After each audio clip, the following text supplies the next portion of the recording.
Welcome to மரகதம்ஸ் kitchen. இப்போ நம்ம பார்க்க போகிறது பாவக்காய் பொரியல். கசப்பே இருக்காது ஃப்ரெண்ட்ஸ் இந்த பாவக்காய். இதுக்கு தேவையானது 3 பாவக்காய், அதை கட் பண்ணி வச்சுருக்கேன். 2.5 வெங்காயம், பெரிய வெங்காயம் 2.5 வெங்காயம் கட் பண்ணி வச்சுருக்கேன். ஒரு பிடி கருவேப்பிலை, 3 பச்சை மிளகாய், 6 பூண்டு சின்னதாக கட் பண்ணது. இப்போ எண்ணெய் ஊற்றலாம் ஃப்ரெண்ட்ஸ். ஸ்டவ் பற்ற வச்சுட்டு எண்ணெய் ஊற்றிக்கலாம்.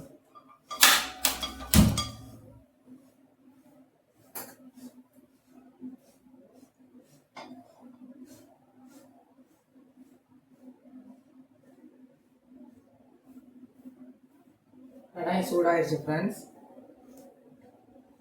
எண்ணெய் ஊற்றிக்கலாம். 2.5 ஸ்பூன் எண்ணெய்.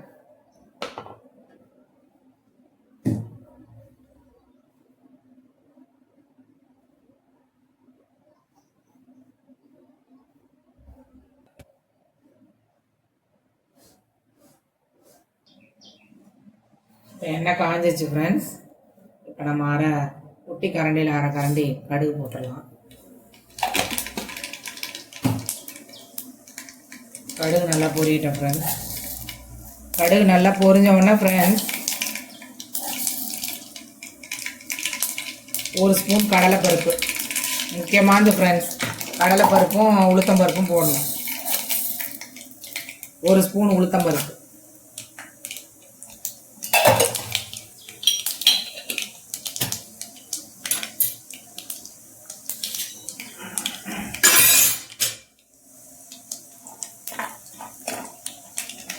கடுகு பொரிஞ்சிச்சு ஃப்ரெண்ட்ஸ்.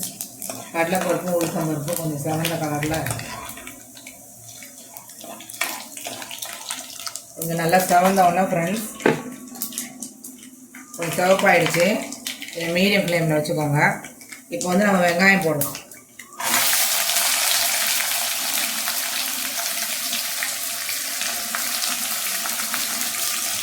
இப்போ நம்ம வந்து பச்சை மிளகாவையும் பூண்டையும் போடுறோம்.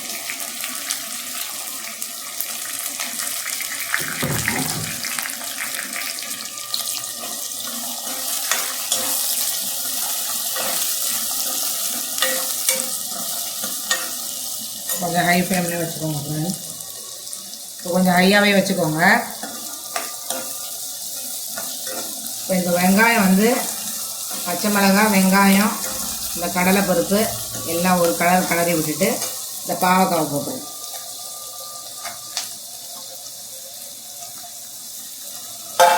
இப்போ இதில் வந்து மஞ்சத்தூள் போட்டுக்கோங்க. 1/2 கரண்டி.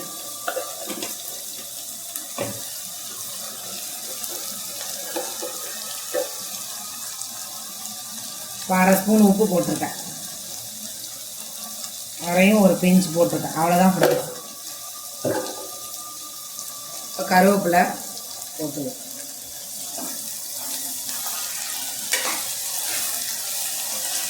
இப்போ இந்த பாவக்காய் பொரியல் ஃப்ரெண்ட்ஸ், இந்த வெங்காயம், பச்சை மிளகாய், அந்த கடலைப்பருப்பு, உளுத்தம்பருப்பு இதுலேயே தான் ஃப்ரெண்ட்ஸ் கிளறி விட்டுட்டே இருக்கணும். நம்ம மீடியம் ஃப்ளேமில் ஒரு 20 மினிட்ஸ் நம்ம கிளறி விட்டுட்டு பார்க்கலாம் ஃப்ரெண்ட்ஸ்.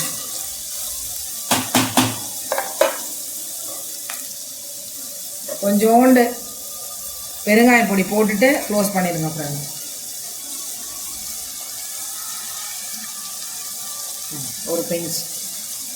ஒரு பிஞ்சு பெருங்காய பொடி போட்டு ஒரு கலக்கி விட்டுட்டு க்ளோஸ் பண்ணிவிட்டு ஓரளவுக்கு திட்டமான மீடியம் ஃப்ளேமில் 20 மினிட்ஸ் ஃப்ரெண்ட்ஸ்.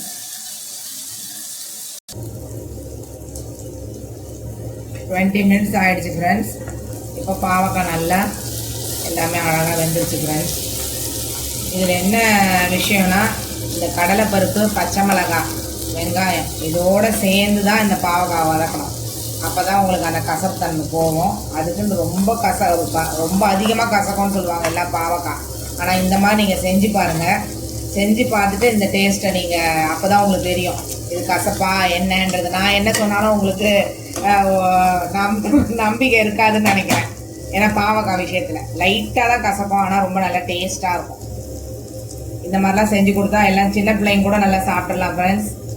சாதத்தில் கூட போட்டு சாப்பிடலாம் அந்த பாவக்காவை. அவ்வளோதான் ஃப்ரெண்ட்ஸ். இப்போ ஆஃப் பண்ணிடலாம் ஃப்ரெண்ட்ஸ். இது உங்களுக்கு பிடிச்சிருந்தா லைக் பண்ணுங்கள், ஷேர் பண்ணுங்கள், கமெண்ட் பண்ணுங்கள், சப்ஸ்கிரைப் பண்ணுங்கள். Thank you friends.